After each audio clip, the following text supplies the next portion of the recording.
Good morning students, मैं अमन वर्मा महर्षि ध्यान computer शिक्षा मिशन की तरफ से लेक्चर लेके आया हूँ एज HSC हिस्ट्री का लेक्चर नंबर 5। इससे पहले 4 लेक्चर हम देख चुके हैं। रिपीट मैं थोड़ा सा करवा देता हूँ।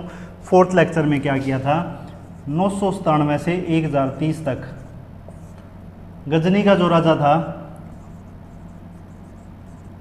महमूद गजनवी था, जो कि 17 बार भारत पर आक्रमण करता है। उसमें से 5 आक्रमण लास्ट लेक्चर के अंदर हमने देखे थे। उसके बाद भारत पर अगला आक्रमण लगभग 143 साल बाद होगा। 143 साल बाद मतलब 1173 से 1206। तो ये पिछले लेक्चर का था। आगे देखते हैं 1173 से 1206 के बीच में मोहम्मद गोरी राजा बनता है गजनी का। 1030 से 1173 के बीच में गजनी के अंदर बहुत सारे राजा बने थे वहाँ, लेकिन उन्होंने किसी ने भी भारत पर बहुत बड़ा आक्रमण नहीं किया, तो उनके बारे में हम नहीं पढ़ेंगे। हम पढ़ेंगे मोहम्मद गोरी को, क्योंकि इसने काफ़ी बड़ा आक्रमण भारत के ऊपर किया था। इस समय भारत की सिचुएशन भी देख लेते हैं। भारत की सिचुएशन क्या थी, भारत के अंदर देखते हैं। फर्स्ट कन्नौज के अंदर राजा था, नाम था जयचंद। सेकंड गुजरात, भीम सेकंड राजा थे। दिल्ली और अजमेर राजा थे पृथ्वीराज चौहान तृतीय। तो भारत के अंदर उस समय में 3 फेमस राजा थे और काफ़ी मजबूत राजा थे। तो नाम है जयचंद, भीम सेकंड और पृथ्वीराज चौहान तृतीय। कन्नौज के, गुजरात के, दिल्ली और अजमेर के। पृथ्वीराज चौहान तृतीय के बारे में बता देता हूँ थोड़ा सा। दिल्ली और अजमेर, दिल्ली इनको अपने नाना की तरफ से मिली थी विरासत के अंदर। अनंगपाल तोमर ने सेकंड, अनंगपाल तोमर सेकंड इनके नाना जी थे और यहाँ से इनको दिल्ली मिली। और अजमेर इनके पिता सोमेश्वर चौहान, इनकी तरफ से इनको अजमेर मिला। तो 2 जगह राज करते थे ये। तो फेमस राजा ये थे। अब बात करते हैं मोहम्मद गोरी का भारत पर आक्रमण किस प्रकार से होता है। तो सबसे पहले तो ये मुल्तान के अंदर आता है 1175 के अंदर। 1175 के अंदर अटैक करेगा मुल्तान के ऊपर।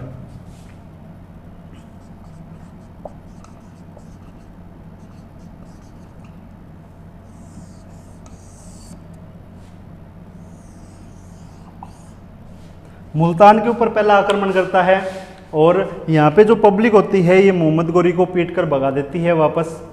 तो ये वापस चला जाता है 1175 के अंदर। उसके बाद 1178 के अंदर ये गुजरात पर आक्रमण करता है और गुजरात का राजा कौन है, भीम सेकंड। भीम सेकंड जो गुजरात के अंदर राजा है, ये इसको कैद कर लेता है। किसको, मोहम्मद गोरी को कैद कर लेता है और 6 महीने तक कैद रखता है। ये इसको अपनी जेल के अंदर बंद रखता है। थोड़ा सा मोहम्मद गोरी की तरफ देख लेते हैं। जो मोहम्मद गोरी था, इसके वैसे तो 5 गुलाम थे, 5 गुलाम, लेकिन भारत के अंदर 2 ही फेमस है, बख्तियार खिलजी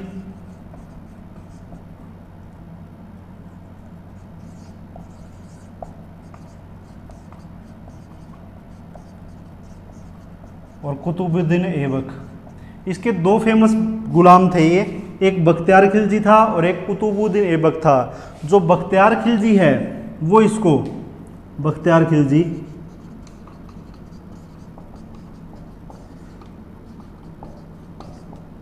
मोहम्मद गोरी को भीम सेकंड से रिक्वेस्ट करता है कि इनको छोड़ दो और ये दोबारा भारत पर कभी आक्रमण नहीं करेंगे। तो बख्तियार खिलजी रिक्वेस्ट करता है भीम सेकंड से और भीम सेकंड इसको रिहा कर देता है, छोड़ देता है। और ये बख्तियार खिलजी इसको मोहम्मद गोरी को लेके वापस गजनी चला जाता है। तो 1178 के अंदर ये होता है। 6 महीने तक जेल में रहने के बाद वापस चला जाता है। उसके बाद फिर से अटैक करता है ये भारत के अंदर 1186 के अंदर।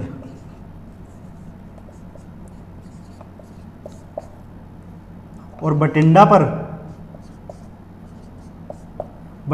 यह आक्रमण करता है और यहां पे कब्जा कर लेता है। पृथ्वीराज चौहान जो तृतीय थे, वैसे तो शासन पृथ्वीराज चौहान का दिल्ली अजमेर इस तरफ काफ़ी ज़्यादा प्रभावी नहीं का था, लेकिन पृथ्वीराज चौहान को बठिंडा इसके आने पर कोई ज़्यादा फर्क नहीं पड़ता और ये कहते हैं मेरे को इससे कोई फर्क नहीं पड़ता। इनका जो दरबारी कवि था पृथ्वीराज चौहान का दरबारी कवि चंद्रप्रदयी होता है।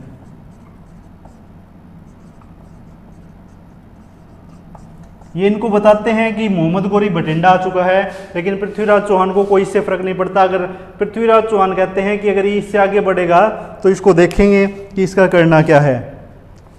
1186 के बाद में ये 16 बार आक्रमण करता है।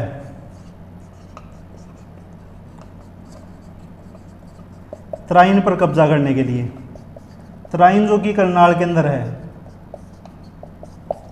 परंतु जो पृथ्वीराज चौहान तृतीय के सैनिक थे वो इसको हर बार मारकर पीट कर भगा देते थे और ये वापस बठिंडा आ जाता था। उसके बाद 17वीं बार फिर से आक्रमण करता है ये 1191 के अंदर। 1191 के अंदर ये तराइन पर आता है और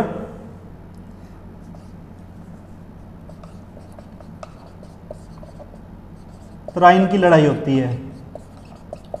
तराइन की लड़ाई तो फर्स्ट युद्ध होता है तराइन का, होता किस किस के बीच में है?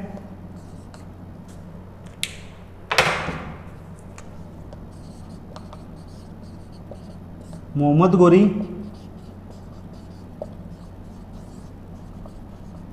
और पृथ्वीराज चौहान के बीच में।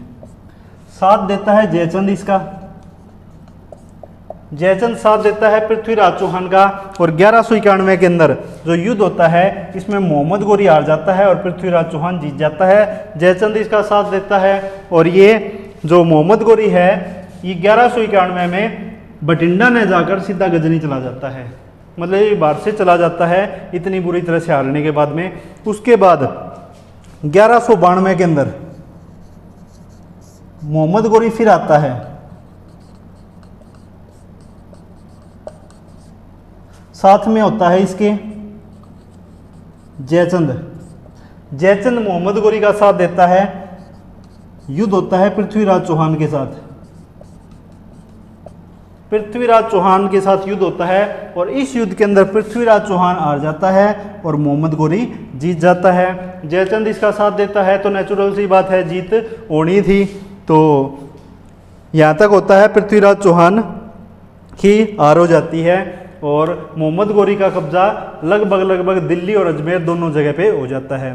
तो इस लेक्चर में हम इतना ही करेंगे।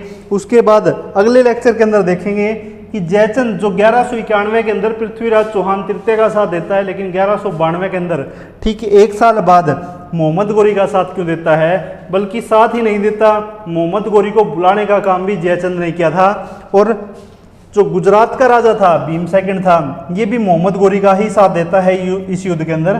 तो इसको भी ऐड कर लेते हैं इसके अंदर, भीम सेकंड भी इसी का साथ देता है। तो ऐसा क्या हो जाता है 1 साल के अंदर कि भीम सेकंड और जयचंद दोनों मोहम्मद गोरी को बुलावा भेजते हैं कि भारत में आए और पृथ्वीराज चौहान के साथ युद्ध करे और इसकी हेल्प भी करते हैं हर प्रकार से।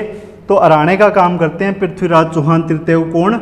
एक तो कन्नौज का राजा जयचंद और गुजरात का राजा भीम सेकंड। तो अगले लेक्चर में देखें कि 1 साल के अंदर ऐसा क्या होगा कि ये दोनों मोहम्मद गोरी का साथ देते हैं। थोड़ा सा रिपीट करा देता हूँ, हुआ क्या है अभी तक। 997 से 1030 तक गजनी का राजा था महमूद गजनी, 17 बार आक्रमण करता है, जिसमें से 5 फेमस आक्रमण मैंने पिछले 4th लेक्चर के अंदर किए थे। इस लेक्चर में देखते हैं 1173 से 1206 तक मोहम्मद गोरी राजा रहेगा गजनी का। इसके वैसे तो 5 गुलाम थे, लेकिन फेमस गुलाम थे 2, एक बख्तियार खिलजी था, एक कुतुबुद्दीन ऐबक था, जो भारत के अंदर फेमस हुए। उस समय भारत के अंदर कन्नौज का राजा था जयचंद, गुजरात का राजा था भीम सेकंड और दिल्ली और अजमेर का राजा था पृथ्वीराज चौहान तृतीय। अजमेर पृथ्वीराज चौहान को अपने पिता सोमेश्वर चौहान की तरफ से मिली थी और दिल्ली इसके नाना थे अनंगपाल तोमर सेकंड, इनकी तरफ से मिली थी। दिल्ली जो बसाई थी वो अनंगपाल तोमर फर्स्ट ने बसाई थी।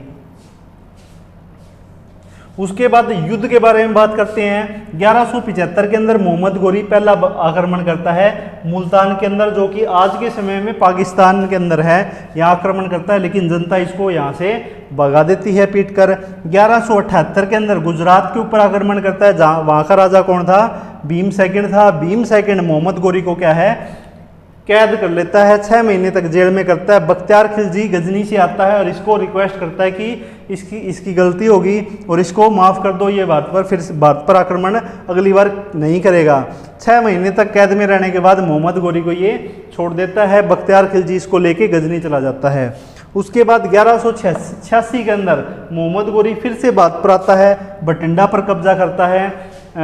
जो पृथ्वीराज चौहान तृतीय थे, इसके दरबारी कवि थे चंद्रबरदई, पृथ्वीराज चौहान को बताते हैं कि ये बठिंडा आ चुका है, लेकिन पृथ्वीराज चौहान को इससे कोई फर्क नहीं पड़ता। पृथ्वीराज चौहान कहते हैं जब ये आगे और आएगा तब इसको देखेंगे। बठिंडा से ये 16 बार प्रयास करता है तराइन पर कब्जे के लिए, करनाल के अंदर है ये, लेकिन हर बार पृथ्वीराज चौहान तृतीय के जो सैनिक थे वो इसको मारकर पीटकर भगा देते थे। 17वीं बार ये फिर से आक्रमण करता है 1191 के अंदर, जिसको तराइन की लड़ाई बोलते हैं। और तराइन की पहली लड़ाई के अंदर मोहम्मद गोरी था एक तरफ, दूसरी तरफ पृथ्वीराज चौहान था, साथ देता है जयचंद और भीम सेकंड।